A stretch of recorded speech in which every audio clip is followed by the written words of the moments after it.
大家好，又是我是关磊花。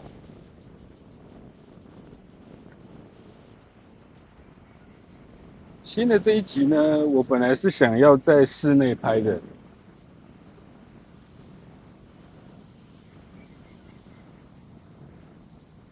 然后今天呢，因为天气太好了，我想先带大家来看看今天的海边，在这里拍开场，然后呢，再转为室内拍摄。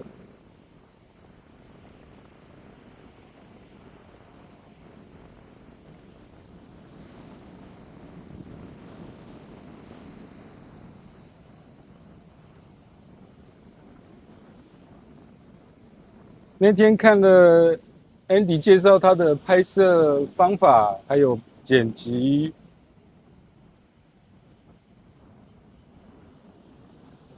我想 YouTuber 这条路没有捷径，连那都这么大咖的都要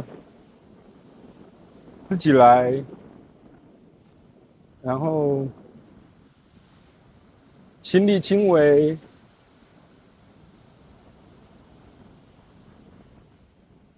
做这一行真的很累。我不知道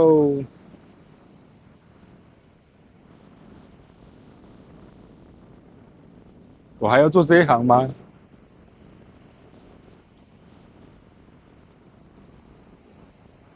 是啦，我是没有，我现在都没有粉丝的鼓励，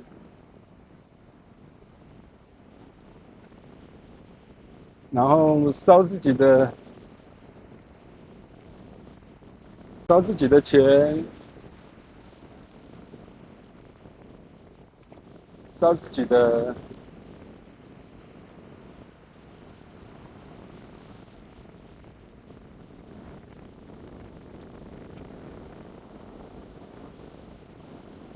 我到晚年之后呢，我到中老年之后呢，其实我话变得很少，所以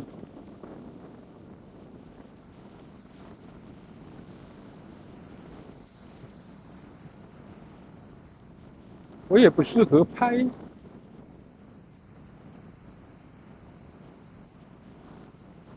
谈话性的内容的影片。可是你要我去吃播吗？我去介绍美食，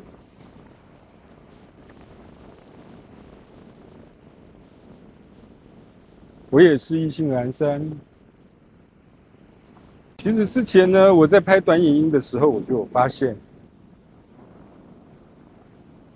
我上传短影音在 YT 上的时候呢，我不露脸的流量还比我露脸的流量还高。简单一句呢，我都是个人玩啊。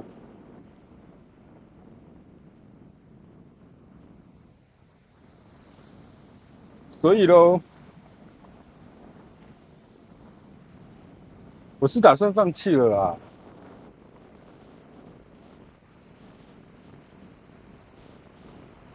这 YT 也是没有什么好眷恋的啊，因为我离他盈利的目标还差得远，差了10万8千里。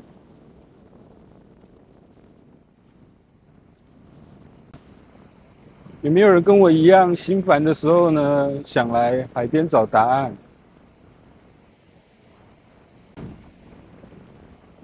头发长还是有个好处，你看可以遮阳哎。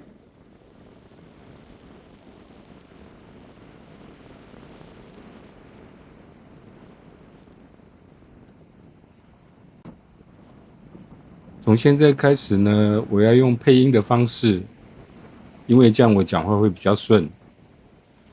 我现在要开始讲整个故事的开始。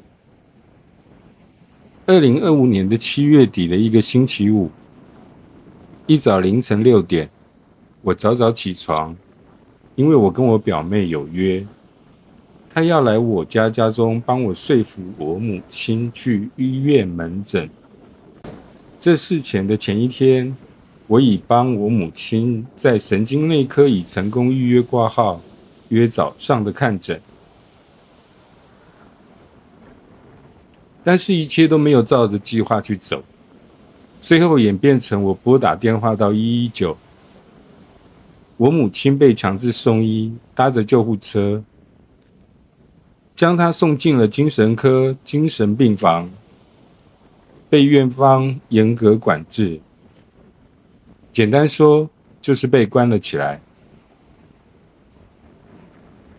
究竟是为什么呢？到现在我也还在慢慢从惊吓中慢慢整理着惨烈的记忆。我的母亲不识字，前几年在她80岁也因为跌倒住院开脑部手术，当时也是拖了好久，真的好撸，前后后光是要把她拉去就医，还空跑了一趟外县市的大医院，花了近2个多月的时间，最后是她连简单的走路都失去了平衡感，无法走一直线，才自觉该要去看医生了。就更不用提5年前的大肠癌，那更夸张，竟可以无知到这种程度。而那也是我再也无法去爱他，他早已把我对他的爱消磨殆尽。回到那天的清晨，我比平常更早起，我怕我母亲起床后呢会往外跑。让人意外的是，她没有往外跑，而是关在房间里打了近100通电话，无端骚扰她远在北部的大孙子。对方没挂她电话，而是我母亲在电话接通后讲1、2句就把电话挂掉，然后她再接续着打。这大孙子被吓坏了，赶紧跟我联系。一定要到这种程度，一定要让他的儿子有被折磨到，一定要到最惨烈、最惊悚、最无路可退，他才要被送医。话说回来，我为什么要接受剪辑老师的建议去拍时事评论呢？我叛逆了一辈子，更不可能要我在都要踏进棺材前的近花甲之年的年纪，还在妥协与适应这个永远跟我格格不入的人类社会。网红会红，除了努力与准备之外，还有一个不可控制的人不能所为的，那就是运气。所以咯，不管我怎么做，我只能就尽人事听天命，就拍10集，就拍10集。如果10集后以樊梨花之名不能再造浩瀚的 YT 大海，激不起一丝涟漪，我甘拜下风，离开退隐这个让我不属于我的地方。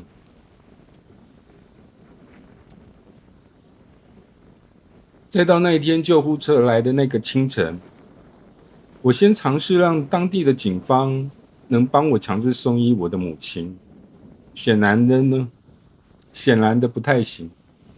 之后我还是不来迂回站了，便直接叫了救护车。接下来，我是理智线断掉的不孝子。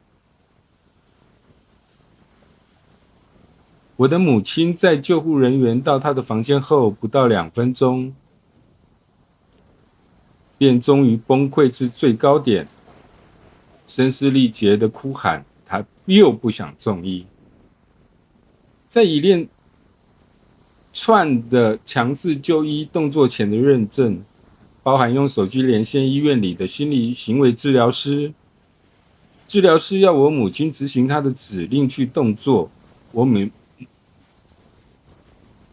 母亲在第2项指令时便没有过关。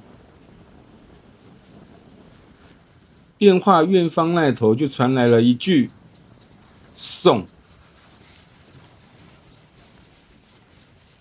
我母亲听了后还是抵死不从，我跟另外一位医护人员便将她抱起，送进救护车，辗转住进了精神病房。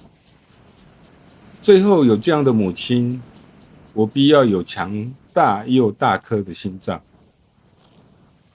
个性决定命运，如我母亲这般固执，病识感如此低落的情况之下，想要在晚年颐养天年，几乎是不可能的事。不是我这做小孩的冷血，是你这位母亲不再有同理心去理解与顾盼你的家人。